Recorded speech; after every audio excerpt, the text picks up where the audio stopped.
श्री सूत महाराज कहते हैं ऋषिवरों, वैशंपायन ऋषि कहते हैं राजन, विश्वामित्र के प्रति श्रद्धा भक्ति, उसके असहाय कुटुंब के प्रति दया भाव, अपनी की हुई प्रतिज्ञा से प्रेरित और सत्यव्रत विनय पूर्वक विश्वामित्र की स्त्री का पालन करने लगा। वह ढूंढने से मिलने वाले कंद विशेष बाराई कंद, महेश कंद, जंगली कंद फलों को लाकर के गुदा विश्वामित्र के आश्रम के आसपास वृक्षों में बांध देता था। इस प्रकार राजा के वन चले जाने पर 12 वर्षों के लिए वो चुपचाप किसी भी विदित न इस प्रकार व्रत करने लगा। इधर पूर्वताई यजमानी के संबंध के कारण मुनि वशिष्ठ जी अयोध्या को राज्य की रनवास की रक्षा करने लगे।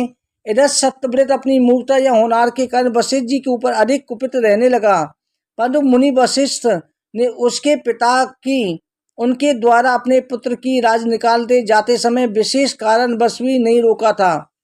पाणिग्रह तथा विवाह के मंत्र सप्तपदी के पूर्ण होने पर पूर्ण हुए माने जाते हैं, इसलिए पहले स्त्री के कन्यात्व रहता है। वशिष्ठ जी सत्यव्रत के 12 वर्ष तक कन्या हरण का प्रायश्चित कराना चाहते थे, परंतु वशिष्ठ जी ने इस गोय आशय को सत्यव्रत समझ ना सका। वशिष्ठ जी धर्म को जानते थे, तब भी मेरी रक्षा नहीं करते, ये उसके मन में विचार आया। ये विचार करके सत्यव्रत अपने मन में कुपित रहने लगा। भगवान वशिष्ठ जी ने गुण बुद्धि से ऐसा किया था, परंतु सत्यव्रत उनके इस गुप्त अभिप्राय को समझ ना सका। उनके पिता महात्मा पिता को सत्यव्रत के ऊपर जो असंतोष उत्पन्न हुआ था, इस कारण इंद्र ने उनके राज्य में 12 वर्ष तक वर्षा नहीं करी। तात यह सत्यव्रत भूतल पर कठिनता से पूर्ण होने वाली इस दीक्षा में पूर्ण कर लेगा तो उनके कुल का उद्धार हो जाएगा। यह विचार कर भगवान वशिष्ठ ने उनके पिता द्वारा त्यागे गए सत्यव्रत को नहीं रोका। उनका विचार था, प्रायश्चित के अनंतर इसके पुत्र को मैं राज्य पर अभिषिक्त कर दूंगा। बलवान सत्यव्रत भी चुपचाप दीक्षा लेकर 12 वर्ष तक महाव्रत दान किया। एक समय कंद मूल के गुदे न लाने पर राजकुमार की दृष्टि सब कामनाओं को पूर्ण करने वाली महात्मा वशिष्ठ की दुधारू गौ के ऊपर पड़ी। राजकुमार सत्यव्रत ने गौ के क्रोध, मोह और कोम के कारण भूख से पीड़ा होने कारण अवस्था को प्राप्त होकर मार डाला। उसके मांस से अपने विश्वामित्र के पुत्रों को खिलाया, अपने आप भी खाया।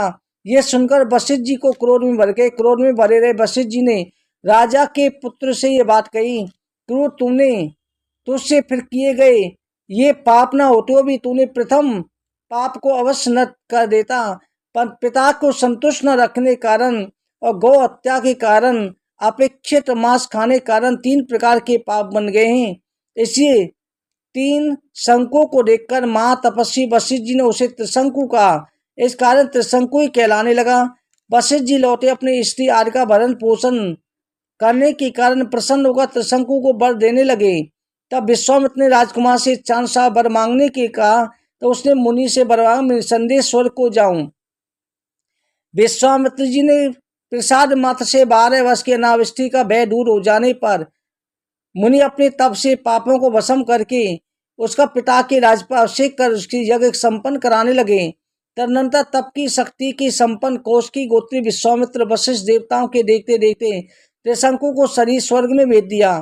त्रिशंकु के केकय वंश में उत्पन्न हुई एक सत्यव्रता नाम की भार्या थी। उसने हरिश्चंद्र नाम वाले निष्पाप पुत्र को जन्म दिया। वो राजा हरिश्चंद्र त्रिशंक नाम से प्रसिद्ध थे। उन्होंने राष्ट्रीय यज्ञ किया। वो सम्राट कहलाते थे। हरिश्चंद्र के रोहित नाम वाला पुत्र उत्पन्न हुआ, जिसने अपने राज्य कार्य सिद्धि के लिए रोहितपुर बसाया। उस राजर्षि के राज्य में प्रजा का पालन करने के अनंतर संसार की असारता को जानकर नगर ब्राह्मणों को दे दिया। रोहित का पुत्र हरित, हरित का पुत्र चक्षु और चक्षु के विजय सुदेल नामक 2 पुत्र हुए। उस विजय के संपूर्ण क्षत्रियों को जीत लिया, इसलिए विजय कहलाया। उसके राजकार्य, धर्मकार, आर्थिक विषयों में चतुरुष्क नाम वाला पुत्र हुआ। रुरुक का पुत्र वृक हुआ। वृक के बाहु नाम वाला पुत्र उत्पन्न हुआ। वो राजा इस प्रकार धर्म के युग में अंतिम धार्मिक कहलाया। इसलिए हे ताल जंग वंश के राजाओं ने शक, यवन, काम्बोज, पारद, पेंग राजाओं का साथ देकर बाहुक को उसके राज्य से भ्रष्ट कर दिया। बाहुक का जो पुत्र उत्पन्न हुआ, विष के साथ उत्पन्न होने कारण उसे सगर कहलाने लगा। उसकी माता औरव के आश्रम में आने पर भृगवंशी औरव ने उसकी रक्षा की थी। सगर ने भृगवंशी औरव से आग्नेय अस्त्र को सीख करके ताल जंगू हे राजाओं को मारकर पृथ्वी को जीत लिया। धर्म के जानने वाले पूर्ण शक्ति संपन्न सगर ने शक पहव परद क्षत्रियों को नष्ट भ्रष्ट कर दिया था। इस प्रकार से उसने आगे चल के राज्य किया। इति त्रयोदशोऽध्याय। पुनर्वसु महापुराण की जय।